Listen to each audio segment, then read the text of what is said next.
Aqui, ali também fala da questão da prostituição, né, é, de algumas profissões que são femininas, inclusive a nossa, né, que são majoritariamente, mas que felizmente nos últimos anos a gente tem tido uma procura maior de homens, né, pessoas do sexo masculino na nossa profissão, mas existe muito isso na sociedade, isso.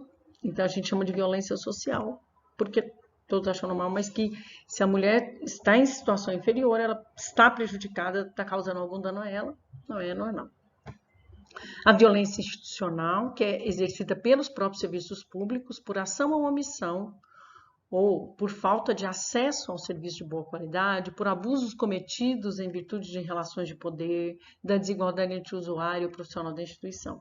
Então, um serviço, mesmo que seja um pronto atendimento, chega uma mulher vítima de violência e que não é a primeira vez e que os profissionais de saúde começam a comentar: ah, mas por que não larga? É porque gosta de apanhar, é mulher de malandro. Isso é uma violência institucional. Então, se ela quiser denunciar a instituição ou os profissionais, ela pode. Isso é caracterizado como violência institucional. A violência intrafamiliar acontece no ambiente familiar. Ela pode ser física, psicológica, qualquer uma daquelas outras classificações que eu já trouxe, mas é sempre causada por um membro da família. E normalmente a violência, quase que a totalidade dos casos da violência contra a mulher são intrafamiliares. Sim.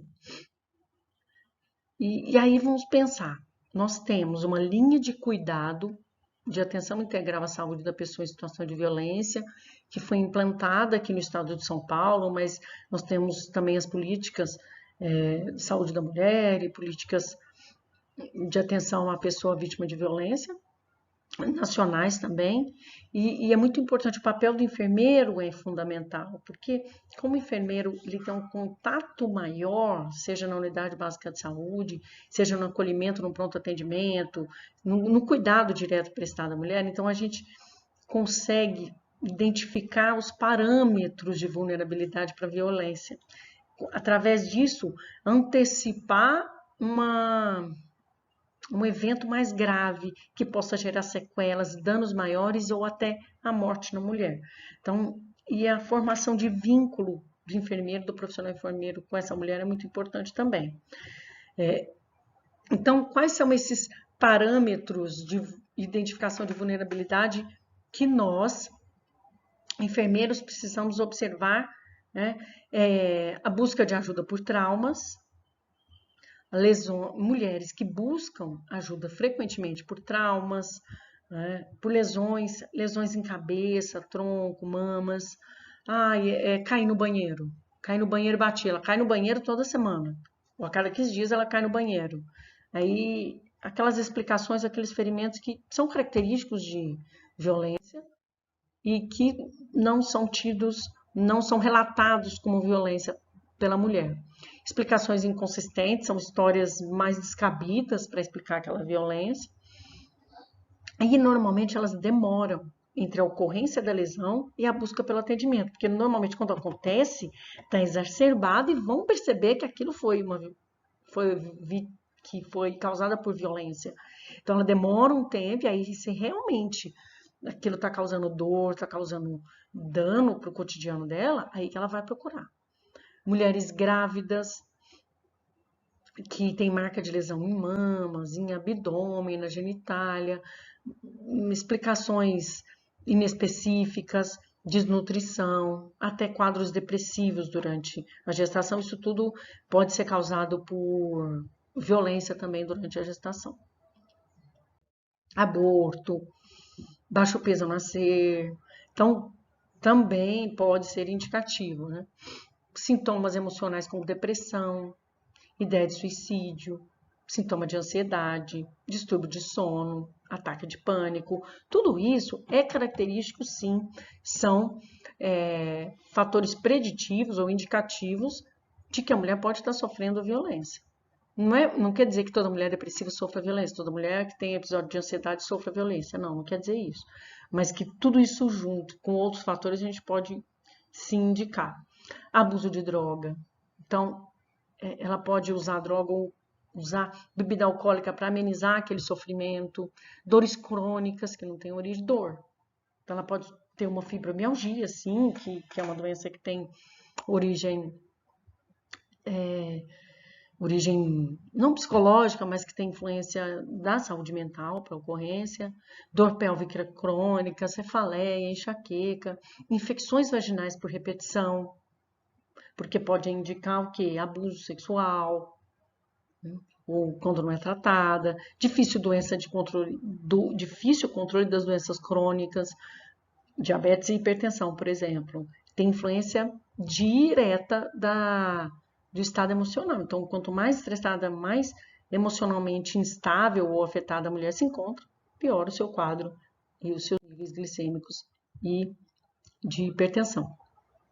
A violência, também o parceiro que parece extremamente protetor, pessoal, nossa, sabe aquele homem carinhoso, muito protetor e que vai com a mulher até a unidade de saúde, mas que não pode deixá-la sozinha em nenhum momento e que a mulher se sente coagida, a gente consegue perceber isso, que ela se sente coagida na hora de responder, que às vezes ele responde, ele nem deixa ela responder todas as perguntas, ele mesmo responde para não correr o risco dela falar alguma coisa que ele não queira que ela fale. Então, isso também é um indicativo de pessoa que pode sofrer, de mulher que pode estar sofrendo a violência. E é muito importante que o enfermeiro saiba avaliar as necessidades e os problemas dessa mulher. Então, a gente acolhe o relato espontâneo. Então, chegou no acolhimento e durante o acolhimento da unidade básica de saúde ou mesmo do pronto atendimento, mas na unidade de saúde a gente tem oportunidade de fazer isso melhor, né? Ela relata em algum momento que ele bateu, e aí a gente tem que escutar. E é escuta. Não é julgar, falar, você tem que separar dele, você não pode. Não é assim. Nós somos profissionais de saúde, a gente não está conversando com uma amiga, que às vezes a gente aconselha assim. Mas é a escuta.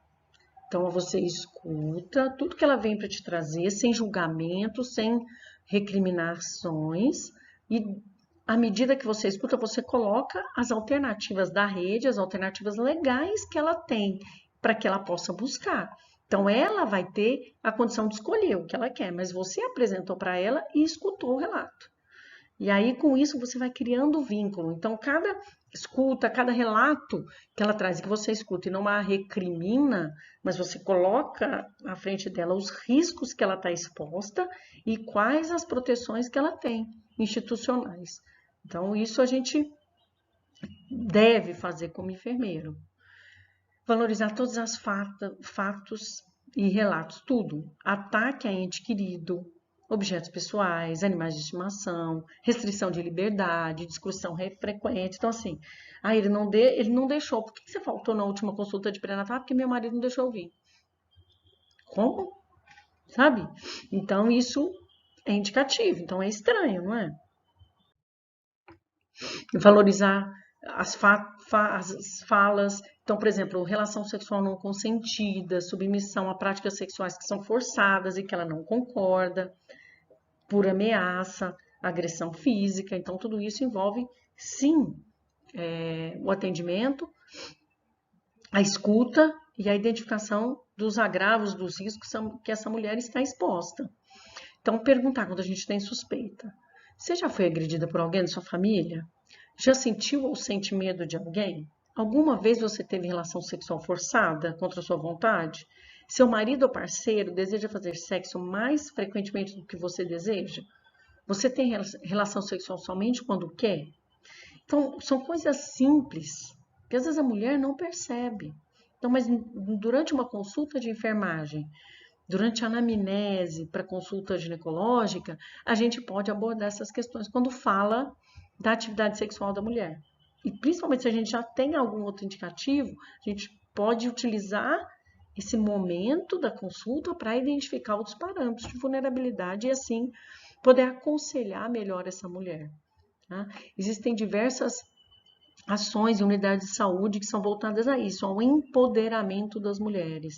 Quando a gente fala em empoderar, é melhorar a autoestima, valorizar a autonomia e a independência dessa mulher.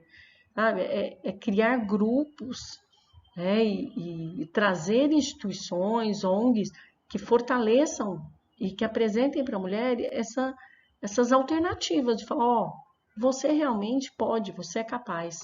Tá? Então, isso é importante e as unidades de saúde podem promover esse tipo de ação para acolher e para fortalecer realmente as mulheres que são vítimas de violência. Perguntar se o marido, isso, eu já comentei com vocês, se ele tem relação sexual, se teve alguma experiência sexual quando criança ou quando adolescente, porque o que acontece muito, né? As mulheres têm medo. Então, se eu não quiser ter relação com ele, ele vai procurar outra. Mas, gente, o respeito, né, tem que ser mútuo. Então, tem esses relatos e a gente escuta muito isso. Às vezes, não é só em unidade de saúde que a gente escuta isso, não, né? Realizar rastreamento de rotina, então, atenção, empatia, clareza na linguagem, uso do silêncio, a escuta. A escuta. Procure escutar primeiro antes de falar. Então, a gente tem que mais escutar e menos falar, principalmente nesses momentos. Aí, respeitar. Respeitar a dor da mulher, respeitar o seu sentimento, a sua condição, por que ela está se submetendo a isso há tanto tempo? Existe algum motivo, ninguém faz isso porque gosta, porque ninguém gosta de ser violentado. Então, isso é muito importante. Em relação ao atendimento, então, como que a gente tem que organizar o atendimento para as mulheres vítimas de violência? Então, nós precisamos ter um local específico e privativo. Não pode ser uma sala de acolhimento em que tem você, a mulher, mais um outro profissional de enfermagem, mais outro profissional e outra pessoa. Não, tem que ser um lugar reservado somente entre você e o profissional e a mulher. Se ela quiser que outra pessoa esteja presente, a gente chama, mas o mais privativo possível para que ela se sinta à vontade e ela tenha a segurança de que o que ela está falando ali ninguém mais vai saber. A gente tem o nosso código de ética profissional que garante a privacidade das informações que são dadas em consultório durante a consulta. É muito importante que a gente tenha equipes multidisciplinares, multiprofissionais, para o atendimento dessa mulher. Então, não é só o médico no exame físico, no tratamento das lesões, não é só enfermeiro nas orientações, acolhimento, consulta. Não é. A gente precisa de psicólogo, a gente precisa de assistente social, a gente precisa de, muitas vezes, terapeuta ocupacional e outros profissionais que vão nos ajudar a dar esse suporte para essa mulher que foi vítima de violência. Em Ribeirão Preto, a gente tem um serviço que é o CA Vidas, que ele é um serviço ligado ao HC, Hospital das Clínicas, que atende mulheres vítimas de violência, inclusive vítimas de violência, pedofilia também, mas não crianças muito pequenas são atendidas em outros locais, mas adolescentes podem ser atendidas nesse serviço. Lá eles têm uma equipe multidisciplinar e um ambulatório dentro do HC que atende mulheres vítimas de violência. Então, a gente precisa ter esses instrumentais e esse apoio também para o atendimento. Então, chegou vítima de violência, então qual o fluxo? Então, todo município precisa ter um fluxo. Em Ribeirão Preto, nós temos um fluxo de atendimento dentro da rede, quando chega na unidade básica, no pronto atendimento, existe um fluxo sim. Tá? E cada município faz o seu fluxo de atendimento de acordo com a sua rede de atenção à saúde. A capacitação da equipe tem que ser constante. Constante, gente. Essa capacitação é fundamental para que os profissionais se sintam seguros no atendimento à mulher vítima de violência e possam direcionar as ações com segurança, com qualidade, escutando, tendo a melhor efetividade em relação a essas ações. Então, porque tem também as medidas a serem tomadas em relação às sorologias, em relação à contracepção de emergência, em relação a boletim de ocorrência, a exame médico legal, a mesmo encaminhamento aos serviços que são referências à violência contra a mulher. Então, isso é necessário capacitação. Nem todo profissional que entra na rede ou que inicia seu trabalho está capacitado a atender esse tipo de caso. Né?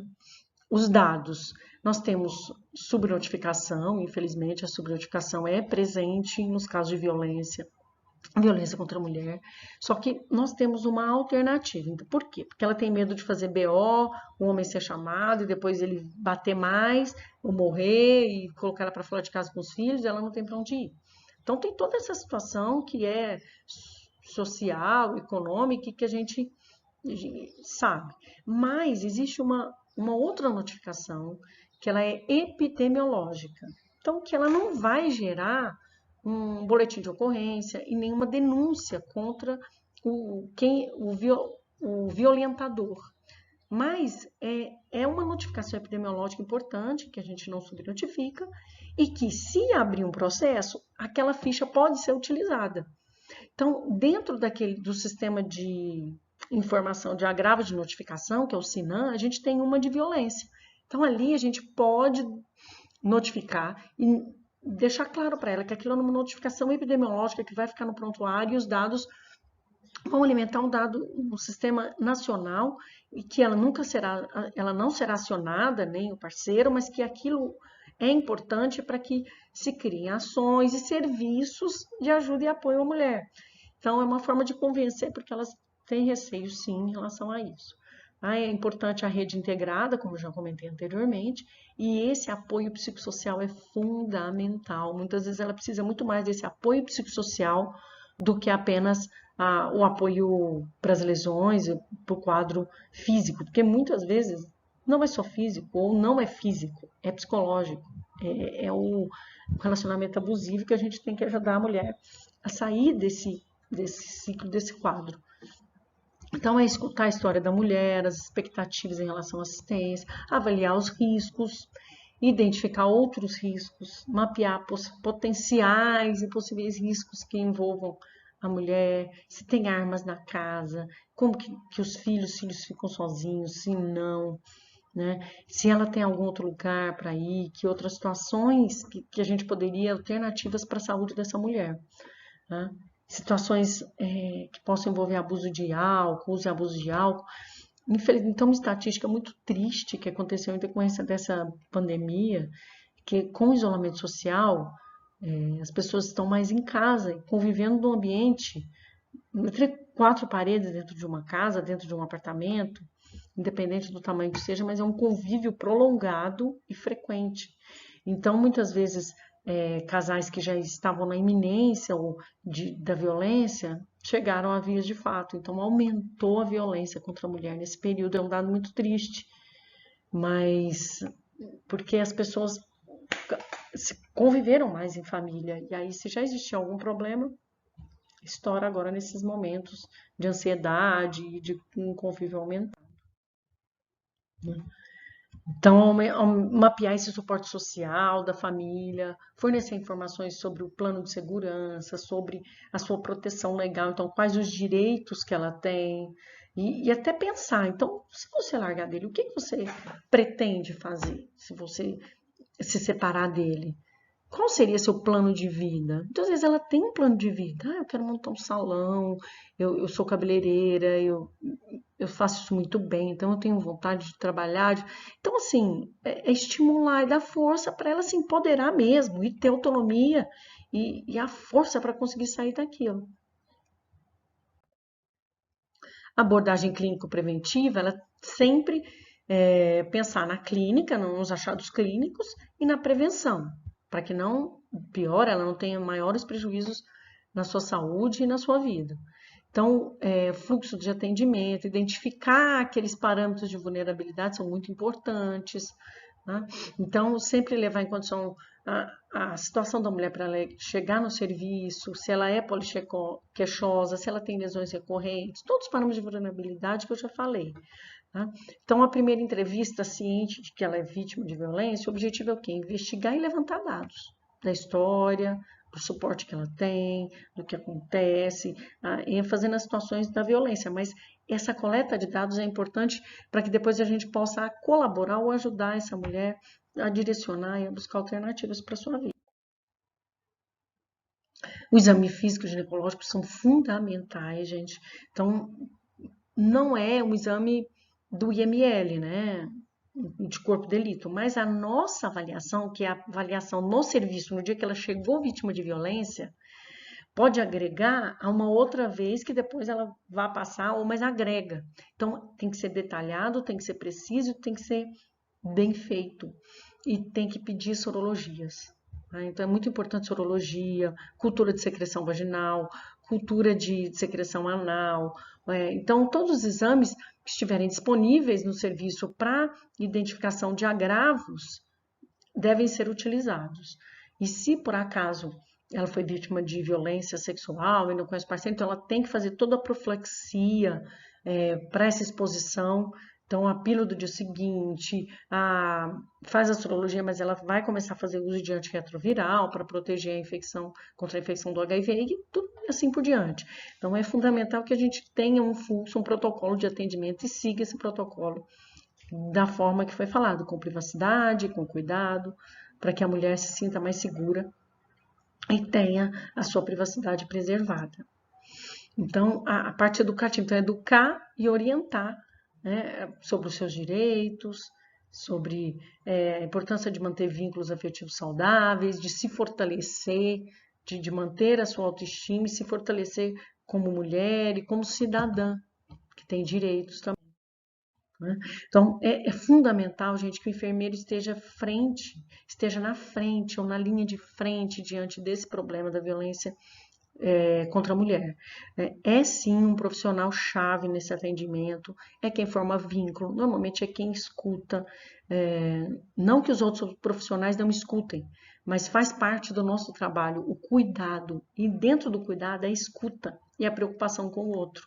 Então, é isso que as mulheres vítimas de violência precisam nesses momentos, além das ações curativas que são fundamentais e que são necessárias em alguns casos. Essa é a bibliografia que eu utilizei. Eu coloco, gente, vou anexar, então, teremos 5 questões objetivas dentro da atividade. Disponibilizo a referência pela biblioteca virtual do capítulo do livro Enfermagem e Saúde da Mulher, que está disponível na biblioteca virtual, o capítulo 9, que é Violência contra a Mulher, para que vocês possam consultar também esta aula. E estamos disponíveis no chat, no Zoom, no dia da nossa aula, no horário da aula, tá? Eu espero vocês, eu acho que agradeço. E coloco aqui a mensagem que eu sempre faço no final de cada aula. Por mais dentro de você, por mais que pareça difícil, você tem a força que precisa dentro de si mesmo para enfrentar toda e qualquer situação. Basta procurá-la. Dentro de você, agindo com ousadia e coragem, provando para si mesmo que merece vencer, porque sabe como lutar. Obrigada, gente. Eu acho que essa mensagem tem tudo a ver não só com o momento, mas também com o tema da aula. Obrigada. Fiquem com Deus, gente.